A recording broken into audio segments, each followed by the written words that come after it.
Imam and the personality of Imam. How do you understand that? Are these two different things? For example, and I'll just give you an example for the children, for taqarrub al-dhihni, so their mind can come closer to it and they understand, just giving a comparison, without any comparison to Imam of course, that if you saw me or people like me, the scholars, but I'm a student, you recognize us with this specific dress of ours. That you always see Molana with the amama, with the aba and qaba, and you really haven't seen us without this libas. To some you think maybe we sleep like this as well. That is not the case. But of course, when we're traveling, you might run into me at the airport, and I'm dressed like a civilian, and as has happened before, many people come up and they fail to recognize. You all know me over here, but you run into me at the airport, you won't recognize me. And then finally, when you make contact and you realize, oh, this is the Molana, you come up and say, oh, sorry, I couldn't recognize you because without the garb, of course. So, similarly, my presence, the person which is known as me, was there, but the personality was absent. The personality was absent because you associate my personality with this libas. Similar is the case with Imam of our time, that the person Imam is present, but the personality is lacking from our eyes, and that is due to our shortcomings. If that was not the case, many people in the world have seen and have met and have done things in order to go out and have the taqarrub of Imam. And you don't have to do much to get the taqarrub of Imam. It's not like you have to go through certain amal and wazaif for a certain period of time, as many people have mentioned. That you have to do certain things, only then Imam will come to your presence. All you've got to do, whenever you are in need, with absolute sincerity, to call Imam with his laqab, Ya Aba Salih. You call Imam with this laqab, Ya Aba Salih. There's a story associated with it. That a person who wasn't even a Shia of Imam, who was lost in this desert and he saw the need and he couldn't turn to anyone, but his mother was Shia and she had taught him a belief in the Imam of the time. And when he lost all the hope, and he couldn't see any way out of it, he remembered the words of his mother, who said to him, any time you are in such a situation where you can't find any way out, sincerely call upon the Imam of the time. He had no belief in the Imam of the time. Eventually he was in that situation. He said, Ya Aba Salih. And as soon as he uttered these words, he said, I felt the presence of someone next to me. And right away I turned around where I couldn't see anyone. There was this personality standing next to me. If I can ask all of you to please get up and move forward with a loud nara salawat. Allahumma salli ala Muhammad wa ali Muhammad. One more loud nara salawat. Allahumma salli ala.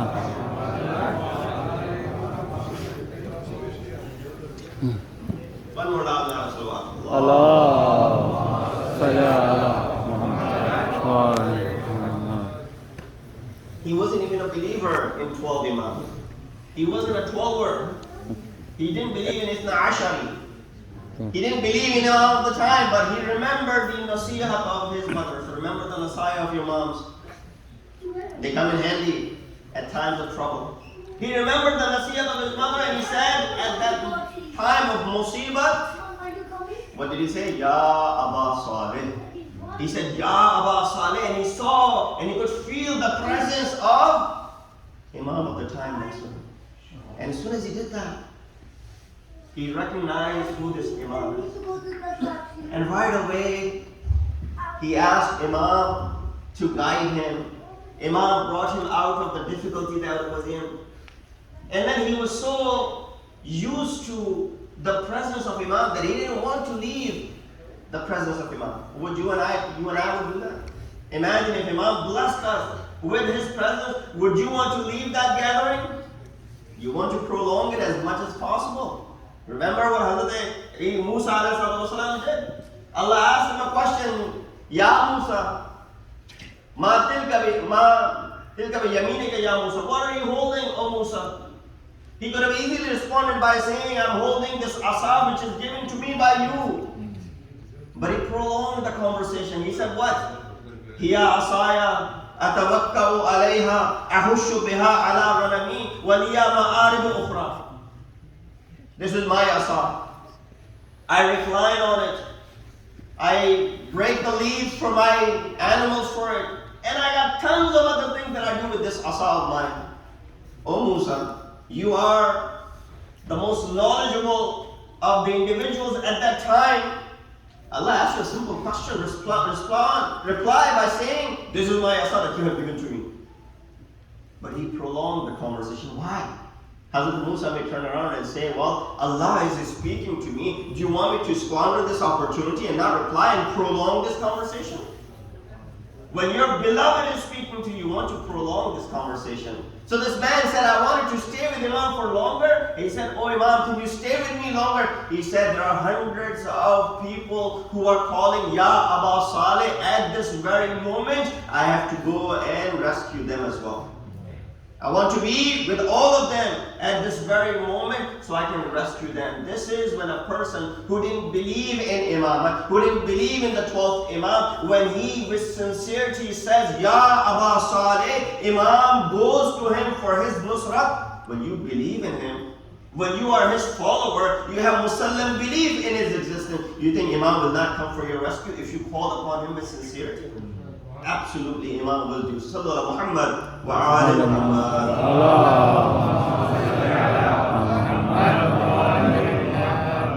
Very quickly, just want to mention two things and I will conclude because the amal are also about an hour long. So hopefully we finish by 8:25 and we start the amal. Amal will finish inshallah by 9:30ish. You can go down and have inshallah your dinner as well. So stay with me just for these couple of points that I wanted to derive from tonight's discussion. Number one, that what is the benefit and who waits and what is the philosophy of waiting for Imam Ghaib? What is the philosophy of waiting? Different people will give different answers. I wait for Imam because of this reason. I wait for Imam for that reason. Different answers might be given, but think about these questions. You wait for someone whom you trust, right? You have complete trust in someone, you wait for them. But if there's no trust, then you don't anticipate in waiting for that individual. If I don't trust my partner, if I don't trust my business partner, if I don't trust my relative or my friend or my brother or my sister or anyone, I don't really anticipate them coming to me. Number two, you wait for someone whom you consider beneficial. Otherwise, if this person is not going to be beneficial to you, then you don't anticipate waiting for them. If we read the hadith of the reappearance of Imam, that he will come and he will fill the earth with justice the way it would be filled with injustice. And then the riwayat which mentioned that Imam will, kill those who are barriers in the way and check the necks of those individuals. If you are amongst those who are fearful of his reappearance, that I am amongst those who will be, facing the wrath of Imam, then do you do dua for this ghaib Imam, for his ta'jeed al-faraj, or not? Number three, those who are weak and oppressed believe in his arrival more than those who are not. Those who are suffering. The cause and the sense of suffering makes your heart tender and turn toward Imam. And when that dua comes from your mouth, and which will come tonight inshallah, when your hearts are tender by doing the amal that we do tonight, and when that sincerity is reached, that khulus is reached, nothing else is accepted and nothing else is demanded except, oh Allah, send this Imam of ours back. If you are afraid that I am doing nothing but disobedience to Imam, are you going to be anticipating his return? If you fear that I'm doing nothing but going against what Imam has given to me and asked me to do, are you going to anticipate his return? Kind of like, you're not anticipating that your teacher who has given you this difficult exam to come back anytime soon. You don't want him coming back. You want to delay this as much as possible. Why? Because when he comes, he'll take the paper from you and you won't have time to answer the questions. So no, let's get on the right path where we completely, wholeheartedly anticipate the return of Imam over time and the azamat of intizar. Understand your value. Sometimes we take this for granted. You know, your value is so much. Compare yourself to those who were the Bani Israel. Why am I giving this comparison? Because once Allah subhanahu wa ta'ala called Bani Israel to be فَضَّلْنَاهُمْ عَلَى الْعَالَمِينَ, that they were given fawqiyat and fadilat amongst alameen of their time. So we could be comparable. What had happened? Hazrat Musa alayhi salam went to Tur for his miqat for 40 days. When he returns, the ummah was worshipping the calf. Only merely 40 days. All it took for the ummah to return back to their merry old ways. You and I have been waiting for this Ghaib Imam for 12 centuries, yet we still have firm belief in his existence and his return is anticipated. SubhanAllah. So believe in this ummah of yours as a believer in Imam. Why? For the Imam said this to his companions, that the companions of the Imam Zamana, those of our followers who live in the time of Imam Ghaib, are much superior than you who are my followers. The companions before the Imam said, "Oh Imam, what have we done wrong that you are making their status to be higher than ours?" Imam said, "You have Hadir Imam, yet still you fall in different pits and you lose the path. They will live in a ghaibat of Imam which will prolong for such a long time that a person leaves his house in the morning, does not know if he'll remain steadfast on the religion when he comes back the night, the same day at night. They don't know if they'll remain steadfast. And if they're able to keep their faith alive from morning till evening, they are much superior than you are." So understand the azamat of this intizar. Sallu ala Muhammad wa ali Muhammad.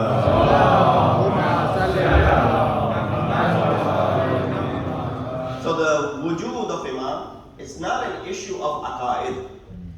Let me repeat. The absence and the return of Imam and the wujud and the existence of Imam is not a matter of aqaid and beliefs, rather it is the matter of the sadaqat of Rasulullah.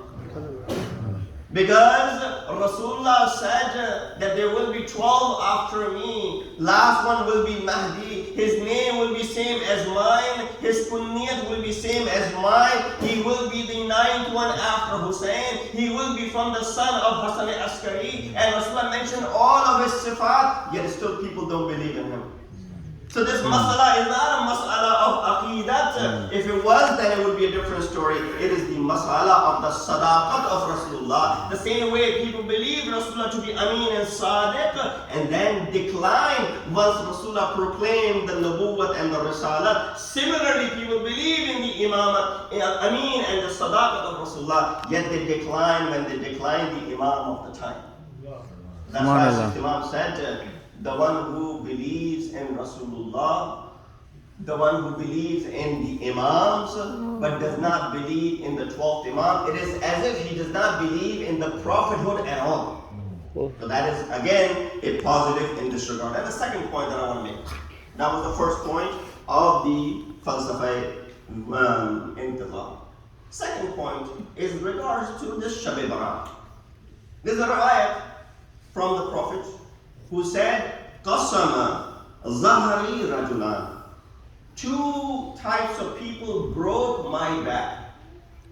Number one, alimun mutahattikun wa jahilun mutanassikun. two types of people broke my back. One who is alim, knowledgeable, not necessarily alim, knowledgeable yet careless. Number two, jahilun mutanassikun, a worshipper who is ignorant. These two have broken my back. Rasulullah does say kuffar broke my back. Munafiqeen broke my back. Mushrikeen broke my back. Jews and Christians broke my back. He said two types of people broke my back. One is an alim, a scholar, mutahattikun, who's careless, who does not act on his ilm. And jahilun mutanassik, the one who is a worshipper, yet follows anything that is thrown towards him.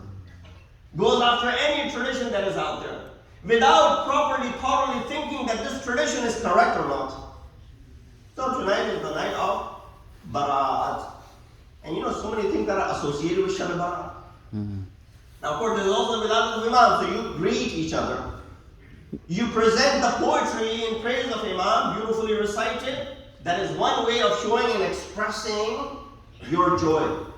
Another way of expressing your joy is to, for example, giving sweets and dessert and mithai to one another, for example. Halwa, for example. Another way of, for example, showing this, joy is to, for example, lighting up the house. Putting the lights on it. That's one common way of doing it. And then you might have seen, if you grew up in India and Pakistan, that there will be fireworks and atishbazi and all of that is associated. Where did that come from? How is that related? Maybe in some cultures it is part of these celebrations. As 4th of July comes and you see the celebrations of fireworks over here. So they celebrate by fireworks on the occasion of the Wiladat of Imam. But the moment something which disagrees with the tenets of the religion, and it could be harmful to others, and it could be under israf, this is something which is contradictory to the Imam. Imagine you are celebrating in this way while you are harming your neighbor. You're celebrating in this way while someone is getting hurt by this, and all of those things which then are associated with this Shab Barat. We need to make sure we filter it out. Do not let this get mixed with something which is not part of our deen, and keep it as clean, as nab as possible. Sallallahu Muhammad.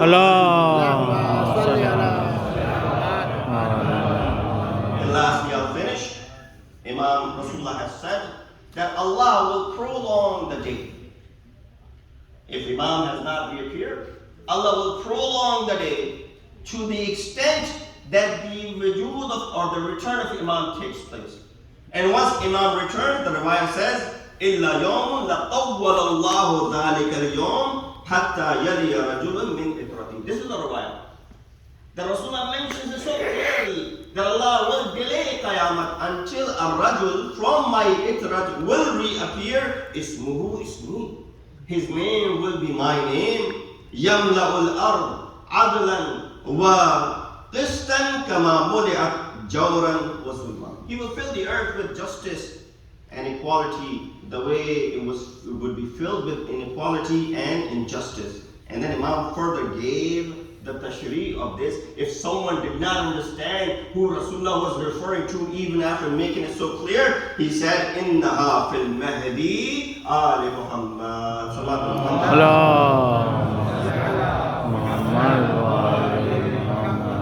So therefore, we understand the importance of this Imam and the belief in this Imam.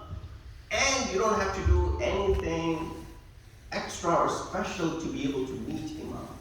Imam has said that you fulfill the wajibat and you refrain from muharramat. That is all which is required if you want our ma'iyyat in the hereafter.